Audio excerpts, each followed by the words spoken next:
Ladies and gentlemen, the story you are about to see is true. The names have been changed to protect the innocent.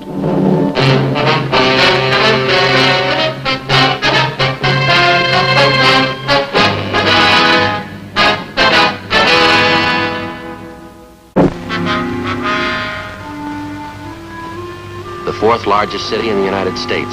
It's still growing. Every year we get more of everything. Population, transportation, stores, crime, buildings, and more crime. More than 50,000 major crimes were committed last year alone. That means 50,000 criminals. They range from professional killers to petty thieves. A lot of them are experts. Every year they seem to get better at their jobs. And the better they get, the harder I work. I'm a cop. It was Tuesday, April 28th. It was warm in Los Angeles. We were working the day watch out of Safe Detail, Burglary Division. My partner's Ed Jacobs. The boss is Captain Wisdom. My name's Friday. It was 2:16 p.m. when we got back to the Hall of Justice, Superior Court, Department 38. On January 4th, the safe in the Grant Herald building was burglarized. It took us weeks before we narrowed down the suspects to one man. He was an ex-con, a two-time loser. It took more weeks of interrogation, gathering evidence, long hours in the crime lab to build our case against him. It was a big job, a hard one. He was guilty. We were convinced of it. We had one step to go. There was the jury. We had to convince them.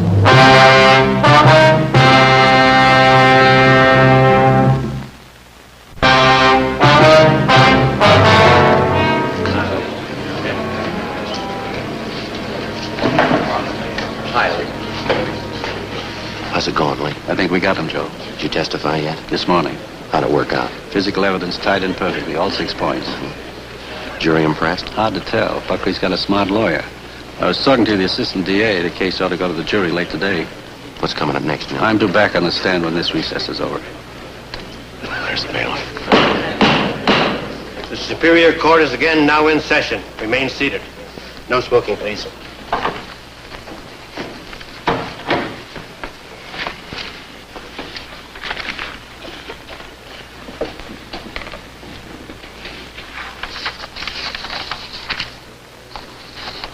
Let the record show that the jury, the defendant, and his counsel are present. Prosecution may proceed. If it please, Your Honor, I'd like to recall Leland Jones to the stand. Leland Jones, take the stand.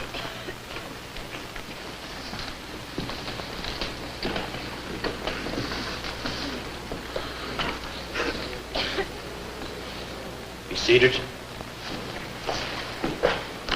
If I may, Your Honor, for the benefit of the record, state that Leland B. Jones has been duly sworn, that counsel for the defense has stipulated that he's a forensic chemist attached to the Scientific Investigation Division of the Los Angeles Police Department, and that he's qualified to testify as an expert in the case. Proceed. Mr. Jones, earlier today in this court, you heard the testimony to the effect that Conrad Buckley had identified these exhibits as his own. This wool jacket, this pair of trousers, and these shoes, did you not? I did. This morning, Mr. Jones, you pointed out these pertinent facts about these articles of clothing. First, People's Exhibit 1, the red paint smudges on the soles of the shoes. They match the paint on the ventilation pipe, which leads to the 3rd floor of the Grant Herald building. Is that correct? That is correct. You further stated that the footprints left at the scene of the crime were made by a size 8 shoe with Cuban heels and metal taps on each toe. Is that correct? That's right. People's Exhibit 1. A pair of black shoes identified by the defendant as his own. They're stamped size 8, Cuban heels, metal taps on each toe. Mr. Jones, you're acquainted with the fact that on the night of January 4th, someone scaled the ventilator pipe to the 3rd floor of the Grant Herald building, forcibly entered the attic of the building, gained access to an adjoining suite of offices, and there burglarized the safe. I'm acquainted with that fact. Is it possible that someone else other than the defendant could have burglarized that safe? In my opinion, no. On what do you base your conclusion? I base it on the application of the law of probabilities to such a case as this. Would you explain that to the jury, please? First, let's apply a set of figures to these facts. Let's say, conservatively, that one man in every 100 in this city wears a size 8 shoe with Cuban heels and metal taps on the shoes. And then, let's say that one man in every 100 has red paint smudges on the soles of the shoes. Same color and same texture as the paint from the building. Further, let's estimate that one man in 100 also wears 10 ribs to the inch, woven trousers, and a wool jacket woven 12 ribs to the inch. Let's also estimate that one man in 100 carries a small piece of charred lath in his jacket.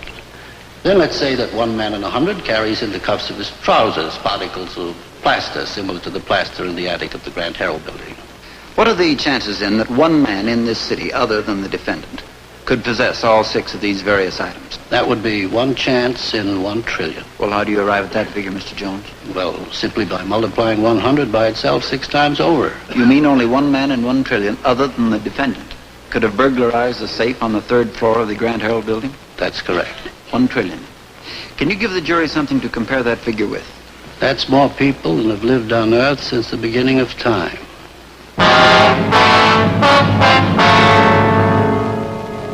Lee Jones was the last witness to testify in the case of the state versus Conrad Buckley. For the rest of the afternoon, the defense lawyer and the assistant DA delivered their summations. The defense lawyer was eloquent and colorful. He spoke for more than an hour and threw up every possible smokescreen he could think of to disguise the facts of the case.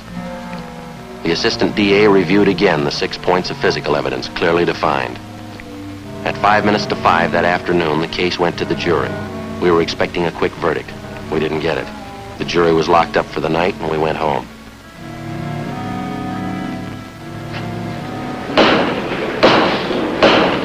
The Superior Court, State of California, and for the County of Los Angeles is now in session. The Honorable John Edwards, judge presiding. Ladies and gentlemen of the jury, have you reached a verdict? Yes, Your Honor, we have. Hand me the verdict.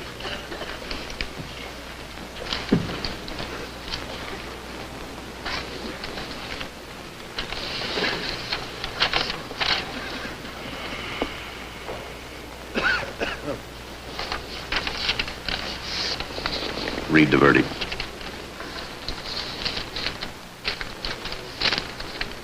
The Superior Court of the State of California in and for the County of Los Angeles people versus Conrad Buckley. We, the jury in the above entitled action, find the defendant not guilty. No talking back there, please. So say one, so say all. Is this your verdict? It is. Record the verdict.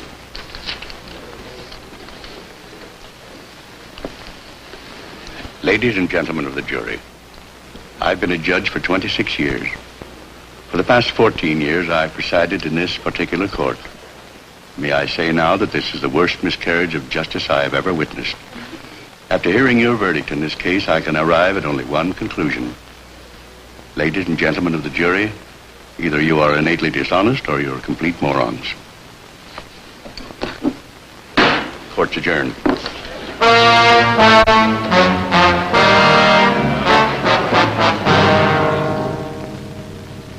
As soon as possible, the district attorney's office began exploring the personal life and background of each one of the 12 jurors. They contacted their neighbors, their friends, their acquaintances. They checked back 10 years in the lives of every one of them. They found nothing. The jury was indifferent. They wouldn't follow the case. Well, all the facts were there, Lee. None of the jurors were fixed. The DA's office found out that much. Why wouldn't they follow the case? A lot of people think they're doing their city a big favor when they serve on a jury. Yeah. They figure all they have to do is sit in the jury box for a few days, mark a ballot as fast as they can, and then leave. Beats me. They pay the taxes. They pay for these trials. They can follow the technical case closely if they want to. A lot of them aren't that conscientious. They don't think it means money in their pockets, so they don't care. We went through hell on this thing. 4 months to catch him, 3 months to prove him guilty. And the jury blew it. You want my opinion, Lee? I think it stinks. You don't have an opinion, Joe. You're a cop.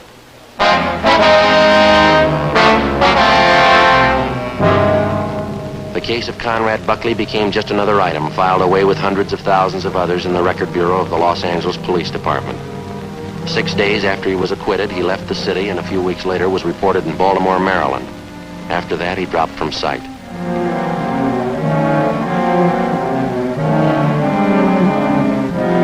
Summer came, autumn, Christmas, New Year's. On Wednesday morning, Ed and I checked in for work as usual. What's the date, Ed? Wednesday, February 1st. Thank you. Your mother get over that cold, Joe? Yeah, finally. How about your kid? Yeah, he's okay. Wife's got one now. Hi. Morning, Kevin. Hi. Got a minute? Yeah. Carter Printing Company was robbed last night. How much? There's the crime report. 14,500. Yeah, it's a big haul. The MO's familiar. Climbed a drain pipe to the roof, kicked in a skylight. Yeah? Conrad Buckley's back in town. I think it might add up. Could be. Sounds like it. There's one sure way to make him. Put him in small words and big type. I don't know how to make it any more positive than the last time. I don't know if that Greek with the lamp ever found an honest man, but get the guy.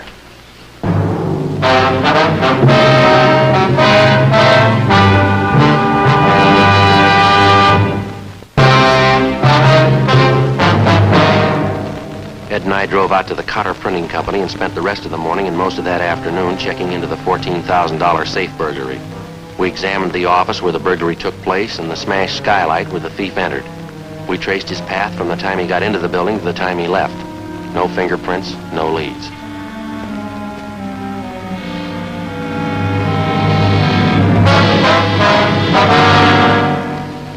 How many safe men you know that work like Buckley? Well, let's see. There's Hagen. He works about the same, but he's up at Q. Walters, he operates like Buckley. He's doing time, too. Anybody else? No, not that I can think of. All right, find Buckley. Find out where he lives, who his friends are, where he eats. Find out what he's doing. You want us to tail him? Give him plenty of room. When you get the dope on him, we'll have a squad of men tail him alternately. All right. Where do we start? Comanche's Bar down on Central Avenue near 5th. When was he there last? Monday, first night he got in town. Might be his favorite spot. Okay. Anything else? I hear Buckley's learned a new trick since he's been away. Yeah? Carries a gun. That night, Ed and I started down into the south end of the city to find Conrad Buckley. First stop was Comanche's Bar. Buckley didn't show. The next night was the same. And the night after that, no sign. On the fourth night, at 10 minutes past 8 p.m., Saturday, February 4th, Ed spotted Buckley entering. We waited.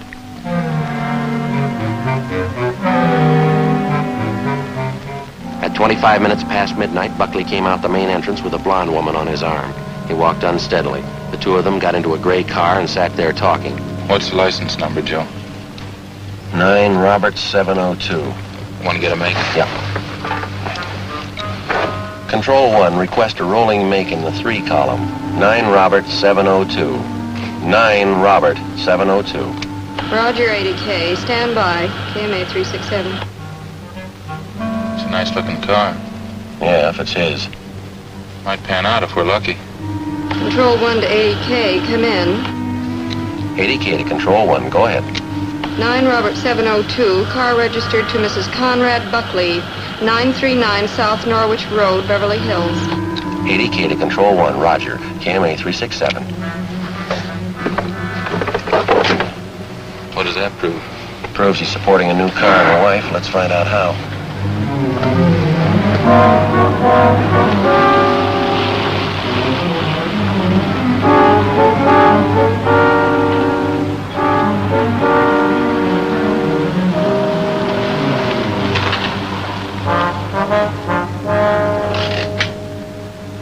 .22 a.m. We trailed Buckley and the blonde woman we figured to be his wife to 939 South Norwich Road in Beverly Hills. We waited. At 3 a.m., Ed called Captain Wisdom and a couple of men were sent out to relieve us.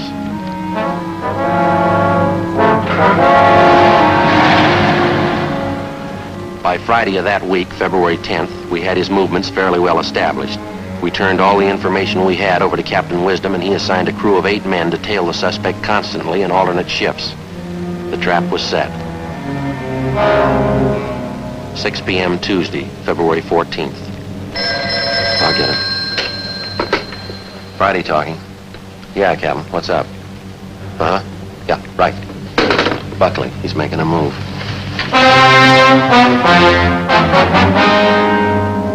We left the city hall and drove out to the site of the stakeout near Buckley's home on South Norwich Road. Captain Wisdom was there waiting for us. He left his place alone. He was on foot. Berg and Marconi tailed him to a bar. That's where he lost him. And he hasn't come back to this place? Not yet. I got a hunch he will. His car's still there. Yeah? We can shake him down. If he's been out on a caper tonight, he should have whatever he stole with him. Car there in the driveway? Yeah, check the license. 9 Robert 702, that's Buckley's car. There's somebody coming out of the house.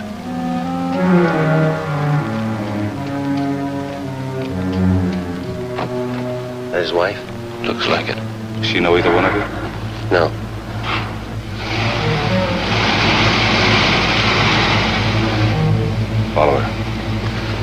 Go ahead.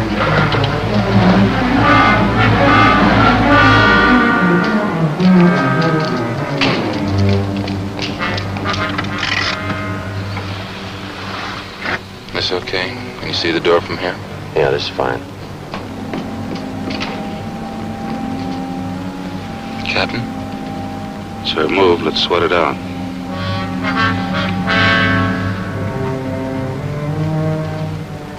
The blonde woman entered the apartment house at 1261 Wilcox Avenue at 14 minutes past 11 p.m. At 5 minutes past midnight, she came out and got in her car. A man was with her. Buckley. Must be the hideout. You two follow them. When they get to the house, shake them down. What about you? I'll check the apartment. Meet you back at the office. Right.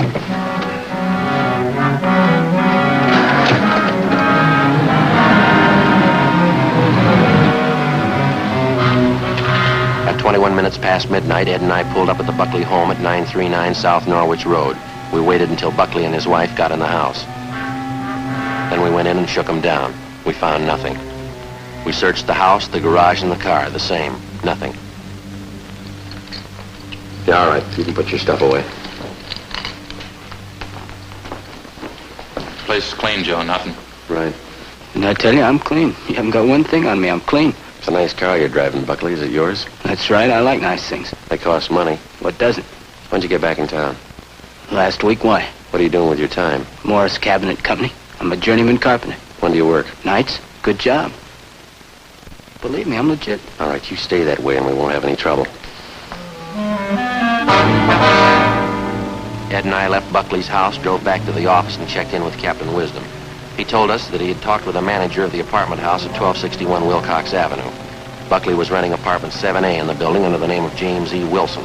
On the average, he used the apartment only once or twice each week. The rent was $75 a month. What'd you find in the apartment, Captain? He keeps 2 complete changes of clothes in the closet. The rest of the place is empty except for one thing, set of burglary tools. Yeah? Found them under a false bottom drawer. Set of safe jimmies, small sledge, the works. Then he works out of the apartment, huh? He's getting cagey, or he thinks he is. After a job, he probably comes back to the apartment, gets rid of his work clothes, and figures he's pretty safe. Well, then all we have to do is keep an eye on that apartment. The next time he pulls a job, we grab him. That's right. The next time we pick him up, it's going to be for keeps. That depends on the jury, doesn't it? At 3 a.m. that morning, Wisdom ordered a stakeout at 1261 Wilcox Avenue. The stakeout on his home also continued. During the next week, the suspect was seen to come and go from his home, and on 2 occasions, he visited his apartment during the daylight hours. No suspicious moves on his part were reported. The stakeout went on. 5 weeks later, on March 22nd, the safe in the offices of Butterfield and Crucian Wholesale Grocers was burglarized of $7,500. That afternoon, Wisdom, Ed, and I met with Lieutenant Lee Jones in the crime lab. It's cyclohexane, a coal tar product. Well, It's colorless and it's odorless. When it's rubbed into the surface of an object, it's invisible to the naked eye. Well, what about it, Lee? It's a crystalline hydrocarbon, slightly soluble in ether or alcohol. Uh-huh. Well, here, let me show you this cloth. I help you, Lee? Yeah, will you, Joe? There. Dust it on here. Now, can you see or feel anything at all? No. Seems to disappear. You can't feel anything. You can? Oh. Ed? No? No, there's nothing on there. Captain, you want to catch that light, please? Sure.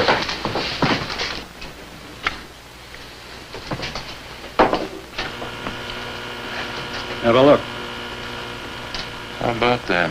Seems to glow. Yeah. Will this stuff rub off, Lee? Try it.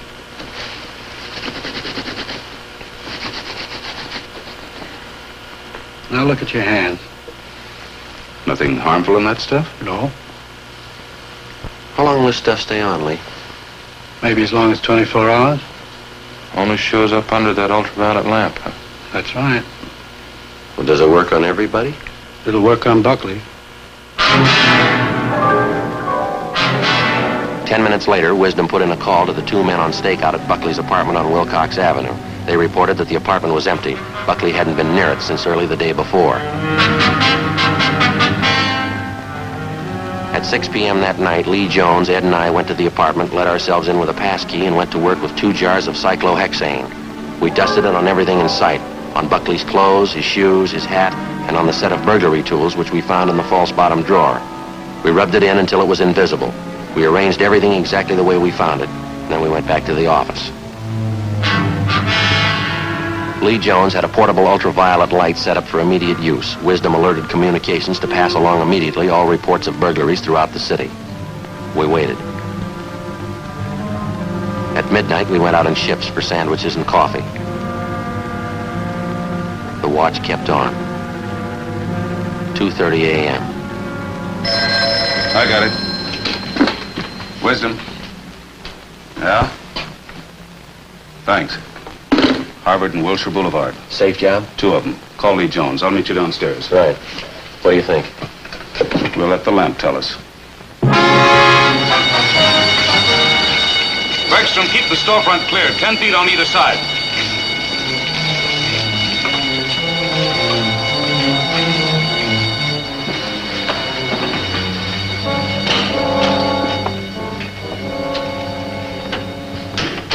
Anything, Lee? You'll know in a minute. Okay, Bob.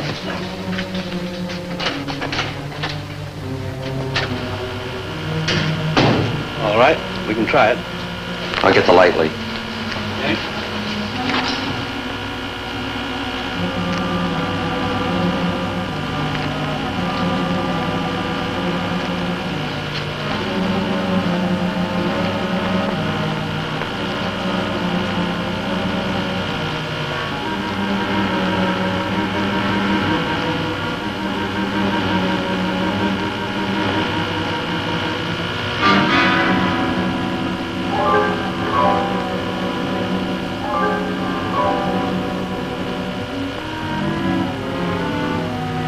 That's it. It's all there.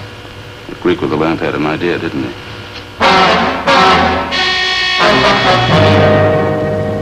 Before we left for Conrad Buckley's house, Lee Jones directed the photographer to stay at the scene of the burglary and take photographs of the telltale cyclohexane prints and all other pertinent photographs for use in court. At 8 minutes past 4 a.m., we walked into Buckley's living room. Now, look, this is kind of getting on my nerves. It's 4 in the morning. Ed, outlet's right down there. Right. What is all that stuff? What's that you got? Okay. Right, Lee. Okay, Joe, the light. What's this all about, anyway? Look at yourself. What are you doing to me? What is all this stuff? Like a Christmas tree. Yeah. I don't have to take this stuff. You haven't got anything on me. You had me in court once before, and you had to turn me loose. Yes, we had you in court, and I can tell you every move you made in that case. Yeah? You tell me if I'm wrong. You climbed the back of the Grand Herald building using some pipes as supports.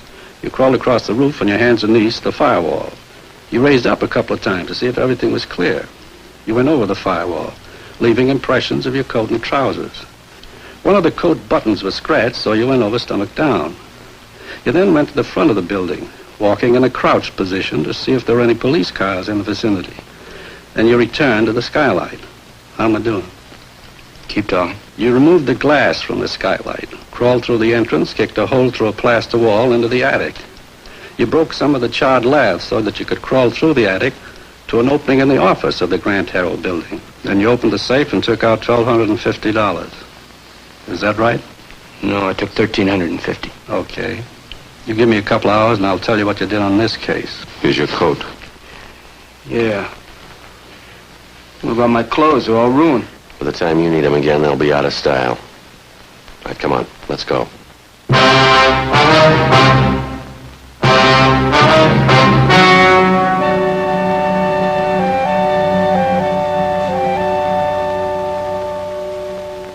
On October 15th, trial was held in Superior Court, Department 84, City and County of Los Angeles, State of California. In a moment, the results of that trial.